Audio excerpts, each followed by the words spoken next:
We're looking at a story today that, well, really took everyone by surprise in the football world. A huge club, an absolutely astonishing defeat. Yeah, one nobody saw coming. We are, of course, talking about Al Hilal from Saudi Arabia pulling off that stunning 4-3 extra-time win over Manchester City.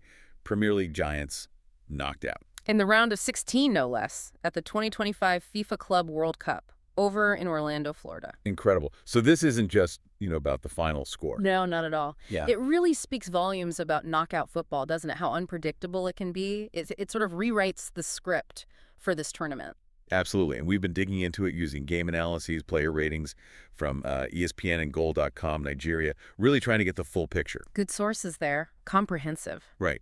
So our mission today is really to unpack how this whole thing unfolded, pinpoint those key moments, the tactical shifts maybe, the flashes of individual brilliance that led to what both outlets are calling, one of the shocks, the first major upset of the whole competition.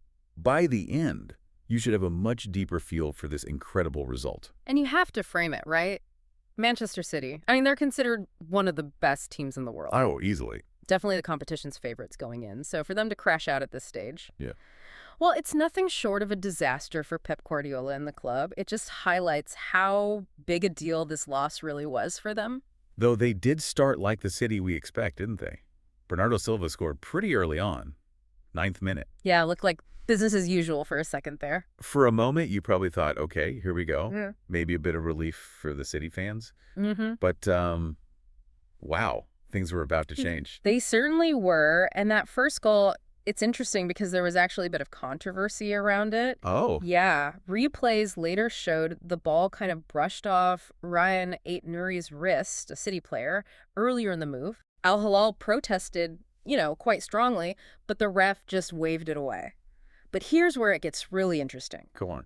Even after conceding, Al Hilal's keeper, Yassine Bounou, he was immense before halftime, pulled off a string of really crucial saves. Kept them in it. Totally. He stopped City extending that lead.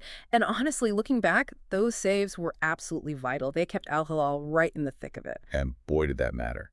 Because straight after the break, halftime team talks done, the whole momentum just shifted. Instantly, dramatically. It was whiplash almost. Al Hilal came out absolutely flying, 2 goals, bang, bang, really quick succession, completely flipped the game on its head. Yeah, a real counterpunch. First, Marcos Leonardo gets the equalizer. 46th minute, tidy header, actually. Came from a defensive lap. Yeah, the reports called it a City defensive breakdown. Then, just 6 minutes later, boom, 52nd minute, Malcom puts Al Hilal ahead. Malcom had a great game, didn't he? Oh, he was fantastic. Goal.com called him, by some distance, Al Hilal's best player on the night. He was just pulling the strings for them going forward. So that sudden turnaround, how much was that down to just, individual moments, players stepping up? Or was there a bigger tactical picture? Well, that's the million-dollar question, isn't it? And I think it's a mix, but the tactics were key. Okay. You've got to connect it to their new manager, Simone Inzaghi, and his setup. It seems like his masterstroke probably was tweaking the formation, maybe going more compact, like a 3-5-2. Right, to clog up the middle. Exactly. Choke off City's creative players there, force them wide where they're maybe a bit more predictable. And crucially, that defensive shape opened up huge spaces for Al Hilal's wingbacks or forwards to hit on the counter. Even without Mitrovic. Yeah, even with their main striker, Alex Mitrovic, out. They executed that counterattacking plan brilliantly. It wasn't just luck. It felt strategically engineered. But, City, they weren't just going to lie down. Erling Haaland, predictably, pops up with a quick equalizer, 55th minute. Swift response, yeah.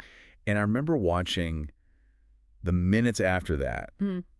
It just felt chaotic. Both teams were landing blows, missing chances. It's back and forth. There was that moment, wasn't there?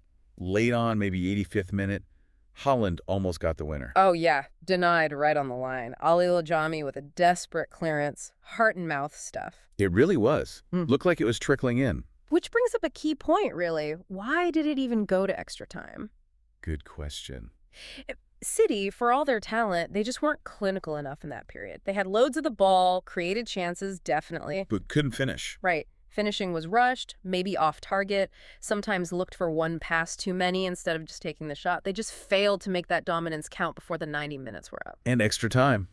Well, that was a whole other roller coaster. It really was. Al Hilal landed the first punch again. Yeah. Kalidou Koulibaly, Yeah. header from a corner. 94th minute. Huge goal. You felt the air go out of the stadium for the City fans again. But City, you have to give them credit, they dug deep again.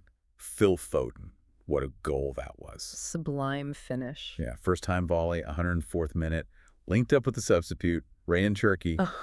Looked like maybe, just maybe, they turned the tide again. But Al Hilal just wouldn't break. And then Marcos Leonardo steps up again. His second. His second of the night, 112th minute. That was the killer blow. Secured the win. Just sheer willpower, wasn't it? Sticking to that counter-attacking game plan. Amazing. And Koulibaly himself said it afterwards, didn't he? He said, we knew it was a difficult game against one of the best teams in the world. He talked about being strong defensively. Which they were. And offensively, all of the opportunities we could put inside, we put in so we can be happy.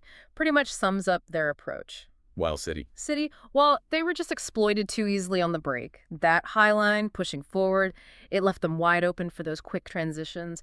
End of the day, they were, deservedly sent packing. So, stepping back, what does this actually mean for the tournament, for City? I mean, Al Hilal have just knocked out one of the absolute favorites. In front of a big crowd, too, over 42,000 there in Orlando. Well, yeah.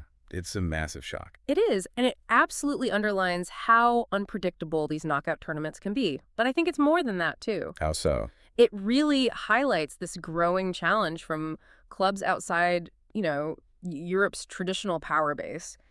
It feels like a signal. A signal of what, exactly? But the global game is changing. You're seeing more tactical sophistication, deeper talent pools in places like the Saudi Pro League.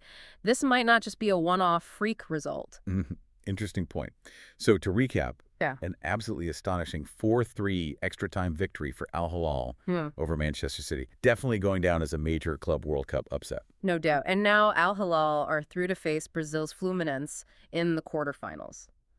So the question lingers, doesn't it? What does a result like this really signal for the future of global club football? Is it just an outlier, a crazy one-off game? Or does it genuinely hint at a real shift? A change in the power dynamics, maybe? Are we seeing the established hierarchies being seriously challenged now? It definitely raises the stakes for all these international competitions going forward, something for you to think about.